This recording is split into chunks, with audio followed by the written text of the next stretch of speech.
Arkadaşlar merhaba. Yıllardır domatesimizi toprak altından sulamalı pet şişeyle dikiyoruz. Sudan %90 üzeri tasarruf ediyoruz. Hastalık böcek olmuyor. Ve çok verimli oluyor. Lezzetli doğal domates topluyoruz. Bahçemizdeki otlara dokunmuyoruz. Bunlar büyüdüğü zaman dikimden 30-40 gün önce bel ile alt üst ediyoruz toprağı. Bunlar gübre oluyor. Gübre olarak bu yeterli oluyor. Başka gübre vermiyoruz. Şimdi toprağımızı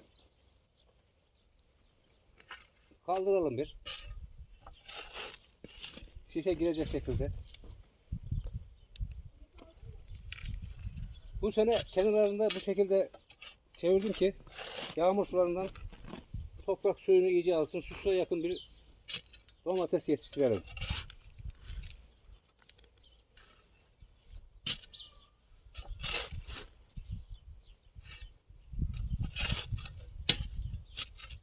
Hatta orada otlar çürür ve gübre oldu. Biraz derin dikiyorum. Bunu 5 litre veya 10 litrelik şişeyle dikebiliyoruz. 5 litrelik şişeyle dikersek 2 adet domates fidesi. 10 litreye yine dikersek 4 tane fidemize rahatlıkla yetiyor. Şimdi şişemizi alalım.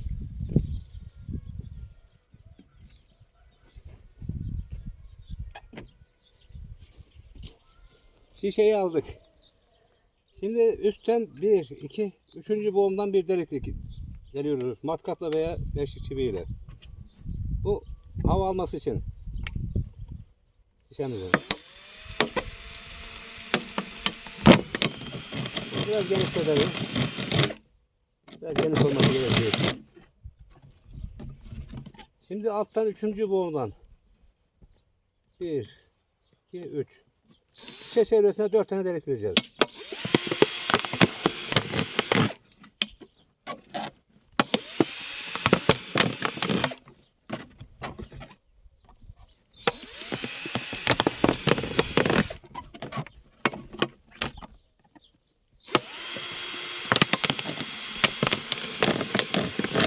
Deliklerimiz tamam.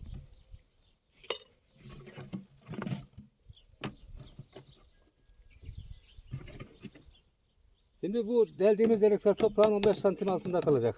O şekilde kenarını dolduruyoruz.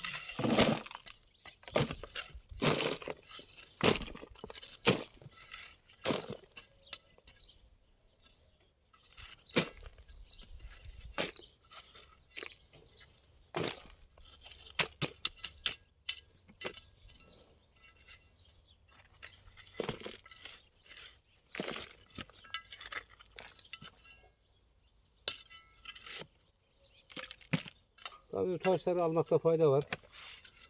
Kökler daha iyi gelişiyor.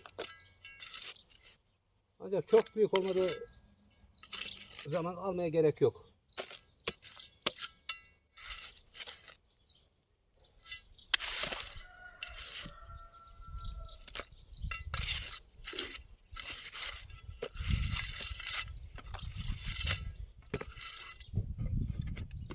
Şişemizin kapağını açalım.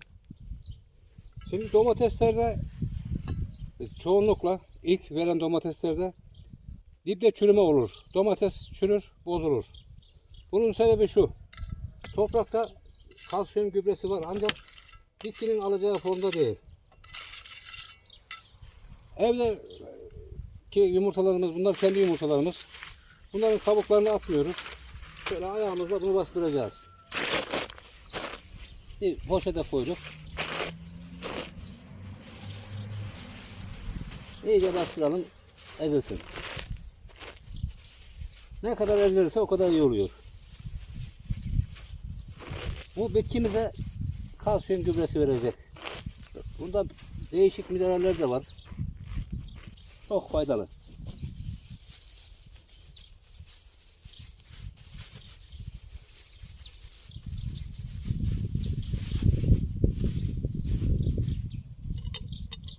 Şimdi bundan 2 yemek kaşığı kadar içine katalım.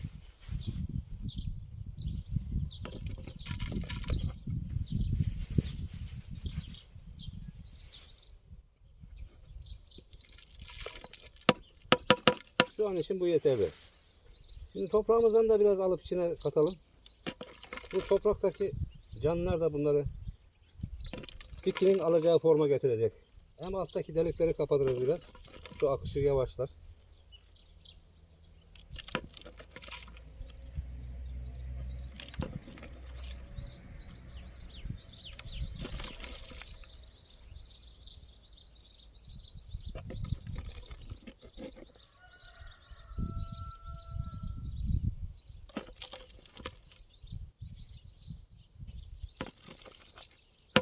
Bu kadar yeterli.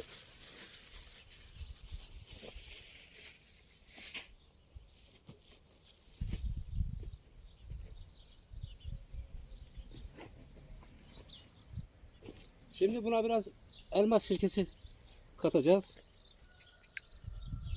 Elmaları suyun içine 2 ay kadar önce koyduk. 2-3 tane çürümüş elma vardı. Şişe kapağını hafif böyle deldik. Şu şekilde.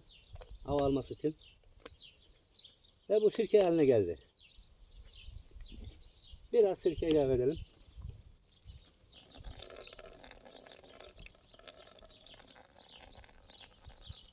Bu kadar yeterli.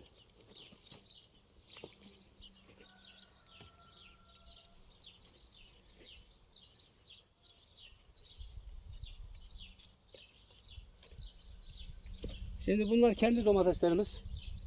Seramızda yetiştirdik ve diktik. Şişenin 10-15 santim uzağından bir çukur açıyoruz.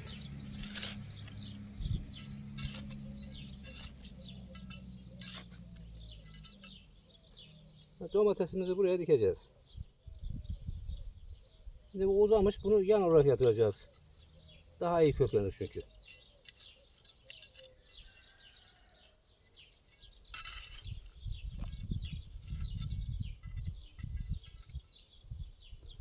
Arkasından diğerini dikelim.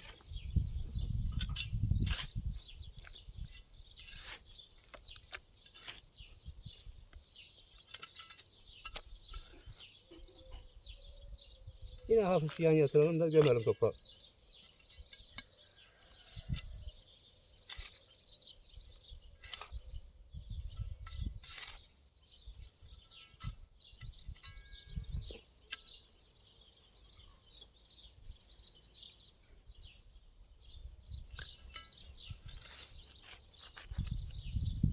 Beş litre şişe olursa 2 tane fide yeterli oluyor. Bunu da yine yan yatıralım.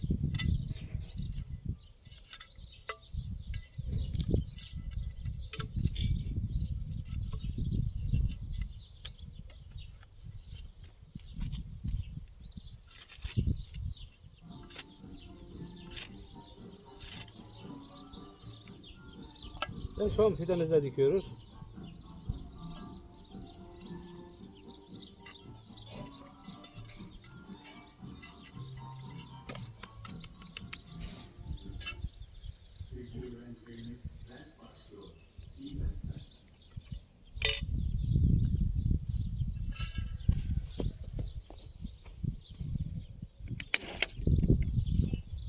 Beş litrelik şişemizin kapağını bu şekilde çiviyle deldik. Bunu sulamada kullanıyoruz. Şimdi bunlara can suyu verelim bolca.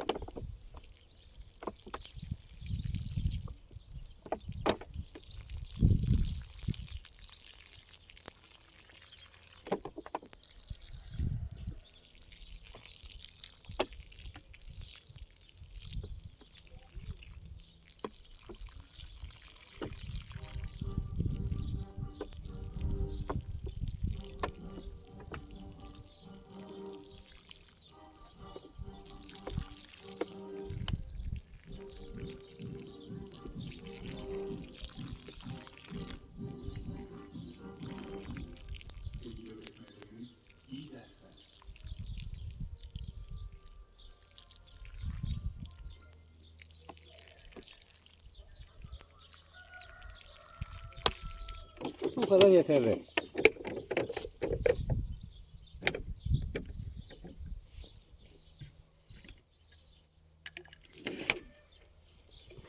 Şimdi şişemizi suyla dolduruyoruz.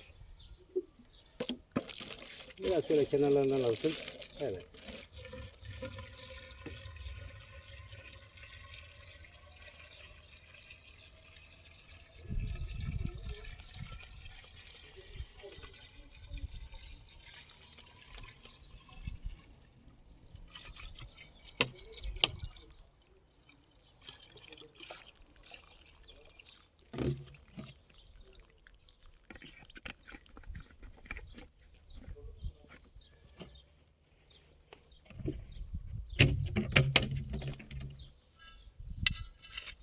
Suladığımız yerleri hafif toprakla örtelim ki nemi kaybolmasın.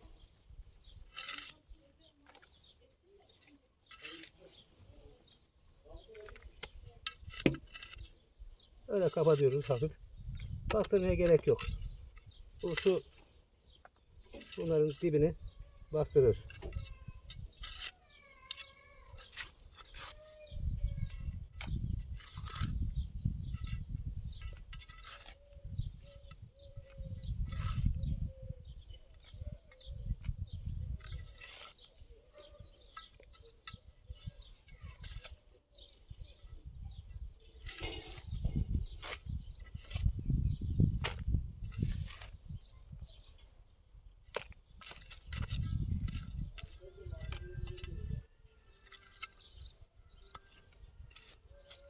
Şimdi bu fidelerimiz ilk anda yan yatar biraz.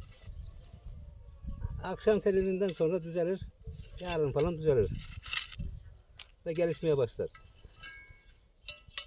Şişeye doldurduğumuz su alt deliklerden, üstteki deliklerden yavaş yavaş akar ve toprağı yanlara ve çok derinlere, çok yanlara ve derinlere ıslatır. Bitki kökleri de suyu ve nemi takip ederek çok geniş bir alana yayılır. Yani besinini bulmakta zorluk çekmez. Şimdi bunu topraksız diktiğimiz için 3. gün ve 10. gün hafif bir su daha vereceğiz durumuna bakıp. Arkasından hiç su vermeyeceğiz. Bunlar büyüyene kadar. 15-20 santim olduğu zaman diplerini doldurup bırakacağız çapalayıp hafif. Çiçek açana kadar, havalar serin giderse, böyle serin giderse. Çiçek açana kadar su vermiyoruz. Sadece biz çapalıyoruz. Çiçek açıp da domatesleri gördüğümüz zaman şişeyi tekrar dolduruyoruz. Sulama şu şekilde oluyor. Ben şöyle yapıyorum. Domateslerin yaprakları koyu yeşil olmuşsa veya büzüşmeye başlamışsa su veriyorum. Ayrıca çiçekleri var ve domatesler tutmuş görünüyor böyle fındık kadar veya leblebi kadar. Bol bol su vermek gerekiyor. Yani şişeyi dolduracağız. Bol dediğimiz bu. 2. güne kadar bir şişe daha yetiyor. Sudan %90'ın üzerinde tasarruf sağlıyoruz. Şimdi burada gübre kullanmıyoruz. İlaç da kullanmıyoruz çünkü yeterli kadar su veriyoruz. Hiçbir böcek olmuyor. Tüm böcekler aşırı sulu bitkilerin yapraklarına gelir. Susuz bitkiye, sert yaprak bitkiye hiçbir böcek gelmez. Yani bir böceklenme olmuyor.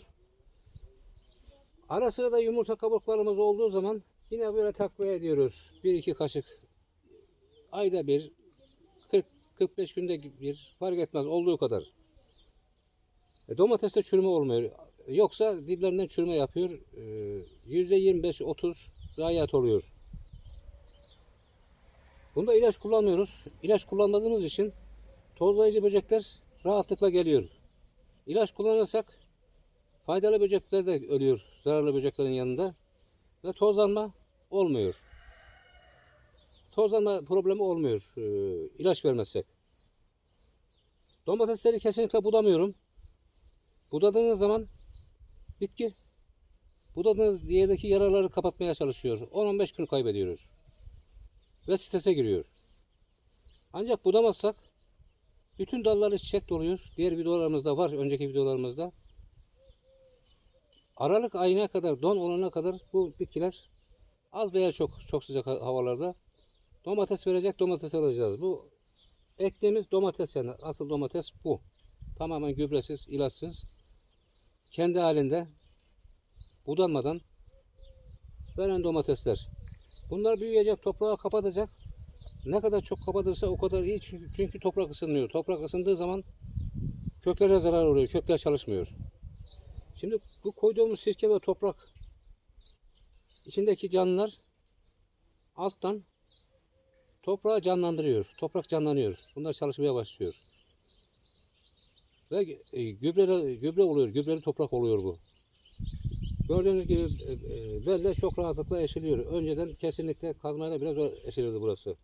Bunun yüzünden böyle yaptığımız için düzeliyor. Teşekkürler. Tekrar görüşmek üzere.